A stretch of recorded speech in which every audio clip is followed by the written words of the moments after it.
The Volunteers of God is a branch of the Focolare Movement. Recently, it celebrated its 60th anniversary.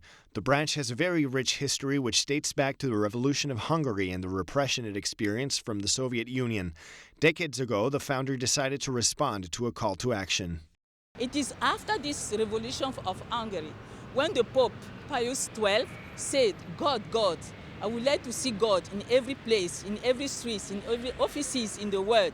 So Chiara felt to respond to that appeal of the Pope and said, but if there are people able to deny God, to remove the name of God in the world, there should be people voluntarily who want to put back the name of God in the world. That's how the term volunteer was coined in that branch. The term referred to those who already lived out the spirituality of the Focolare movement, but who weren't necessarily called to consecrate their lives to God. Currently, Patience Moll is the international leader of the female division.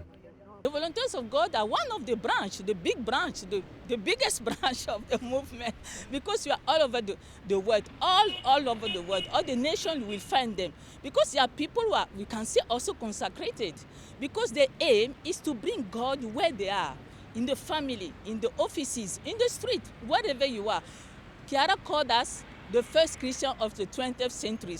These three volunteers remember how the values of the revolution and their decision to dedicate their lives to God went hand in hand. When the revolution struck, I was a student. I tried to walk down the streets to help out and participate, but my mom blocked the door and locked me in. Just like the revolution of 1956, when people willingly gave up their lives for the cause, I too took the same liberty to dedicate my life to God day in and day out, wherever He may lead me. When I was born, my father named me October. As a kid, people made fun of me because of my odd name, but my parents taught me to be a strong patriot and a strong Christian.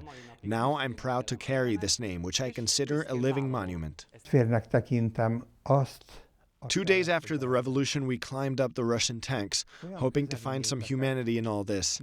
But those hopes quickly vanished. Eventually, though, we did achieve our goal. I consider those close to me to be like family. That includes communities which we connected with for centuries, despite the mistrust that sometimes divides us. Decades later, now there are roughly 23,000 volunteers of God worldwide. Not all of them are Catholic. They include people with different faiths, professions, and social statuses, but they all have one thing in common. They've decided to follow God through the spirituality of the Focolare movement, and that powerful mission unites them day in and day out throughout the world.